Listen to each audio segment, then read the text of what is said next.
Three, two, one. Hi, this is Ken Kaplan from the New England Motorcycle Museum, and today I've got this awesome Honda Trail 90 I'm going to do a demo and video on.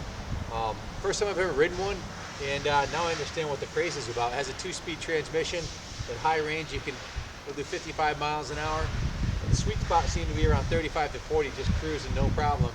And it's a lot of fun. I'll do a quick demo on it for you now.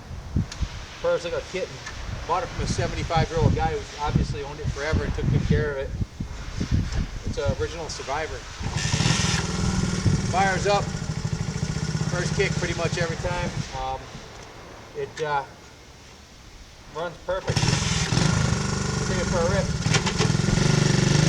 It's at high range.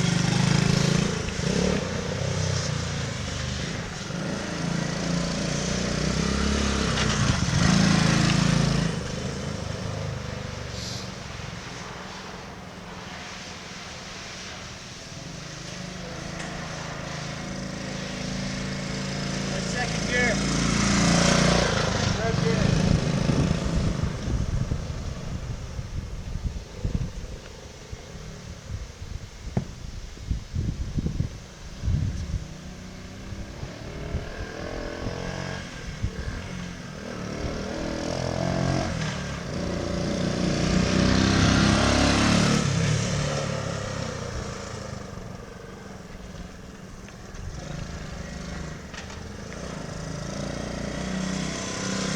Nice, light, nimble bike. It's got all-terrain tires. You can take it off-road.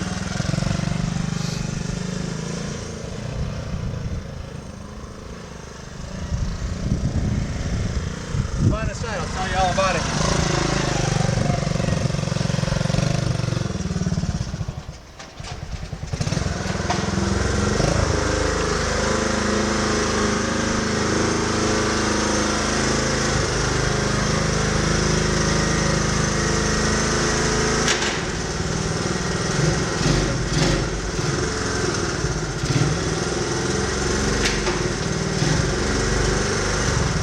Cool shifter. It has a shift down to go faster, shift the back one to go slower.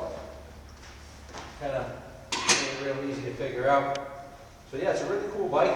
Let me give you some up close videos of it. It's this is a Trail 90. It's a 1969 model, and like I said, it was owned by a very old guy in his 70s that had owned it for forever. Matter of fact, I think he bought it brand new. I'll have to check the paperwork on it. If I remember correctly, I think it was purchased brand new. A lot of fun. Can be ridden on and off-road with the semi-knobby dual sport tires, and it's got a big rack on the back. You can put a case of water on there, or cooler, or whatever you want it to. Has a double cradle, chrome front down tube here for the engine. Engine doesn't leak oil anywhere. Runs perfectly. Chaining works perfectly. The bike only has 7,200 miles on it, so it's very low miles. And it's all original. Paint's all original. The seat's original and in mint condition. There's no, I don't see any tears anywhere on the seat. It's all original paint, hasn't been repainted or anything. Chrome on the exhaust pipe looks excellent. And it's got the original Honda tank beat decal logo there. Just a really cool looking bike. It's got the knobby style, semi-knobby style front tires, so it can be used on-road or off-road. And again, it has a dual range transmission. The first time I took it out, I was in first low range. It would only do about probably 30 miles an hour in low range, and at high range it'll do almost double that. It'll do 55 miles an hour. I got it up to around 45, and it seems really comfortable cruising at around 35 to 40. It's an antique. It's a Honda. It's a classic antique, collectible piece, and frankly, I don't think I've seen one this clean, original, anywhere at any of the bike shows I've been to. Mostly you see restored ones, and heck, they're only original once. So everything works on the bike. On the dash, you have a neutral light that works. You have a high beam light that works. The tail light works, the brake light works, both the hand brake and the foot brake light up the rear brake light. The only light that doesn't work on it is the high beam. Apparently the high beam bulb is out. So everything else on the bike is it's all there. If you have any questions about the bike, give me a call. 860-454-7024 is the shop number. The only defect I could find on it was the original brake lever had been the tip of it cracked off, and he looks like he welded it back together. But it works fine like that. Or you can buy a new one for about $8 probably. I think the original grips even on it are in good shape. So all proceeds from the sale of the bike are going to fund the New England Motorcycle Museum. If you have any questions about the bike, give us a call, 860-454-7024. This bike is, let's see, it's a 69. It's almost 50 years old, so I think if you take good care of it, it'll last another 50. It has original patina of paint on the kickstand.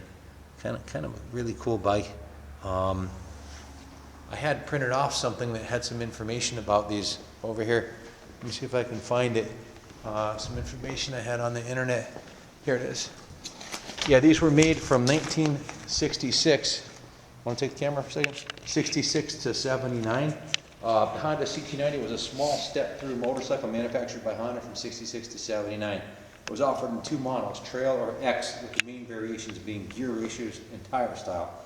The CT90 Trail 90 was preceded by the CT200 Trail 90, the one that came before this. That one had a dual sprocket in the rear with which to shift to the low range. The operator clipped an extra length of chain onto the drive and ran over a double-sized rear sprocket. So the one that came before this had two sprockets, and you'd have to actually put a link in the chain. It was a real pain in the butt. So they came up with the overdrive transmission, two-speed transmission this one has. The original Trail 90 had an 87cc iron head pushrod overhead valve engine. This one, the 69 version, CT90, has an 89cc alloy head with an overhead cam. Honda targeted hunters, fishermen, commuters, and outdoorsmen with the Trail 90, and it's great at all those applications. Early ads often had these bikes in wilderness settings. They were well suited to narrow trails, being small and lightweight, around 188 pounds, and with a forgiving suspension. The bike was ideal for climbing and carrying packs, as evidenced by the giant rack on the back, and also the super, when I had it in low range, you know, it had so much torque in low range. I'm 250 pounds. This thing could probably rip the house off the foundation in first gear in low range. I would just rip it right off in first gear. And it's just got a lot of torque in first gear, let me tell you. Climb right up the side of a mountain.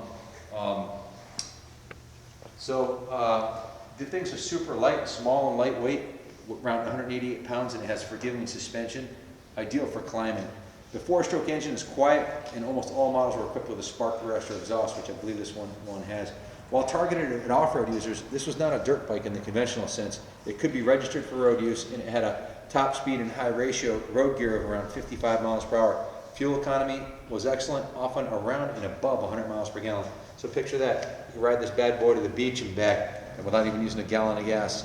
In local commuter traffic, it was extremely maneuverable, though it was poorly suited for highway travel due to limited power. So you could take it on the highway, but it'll only do like 55 miles an hour, so you might get run over by a tractor trailer. You're better off keeping it on the back roads. Off-road bias tires and top speed, again, is 55. Trail 90s were also modified by aftermarket vendor Suitcase Cycle for quick breakdown and compact transport via general aviation aircraft. The CT90, this one here, in its classic form, is an 89cc four-stroke air-cooled single with a four-speed transmission. It has a semi-automatic clutch coupled with a 1.8671 ratio reduction box that was manually switched into operation using a small lever under the transmission case. That's the overdrive reduction bias. So it has an overdrive training. The cylinder was nearly horizontal in the step-through tube stamping frame, and the fork was originally a leading link, replaced in 1969. This one here, this is the first year of the conventional telescoping tube suspension, so this was the best of that era.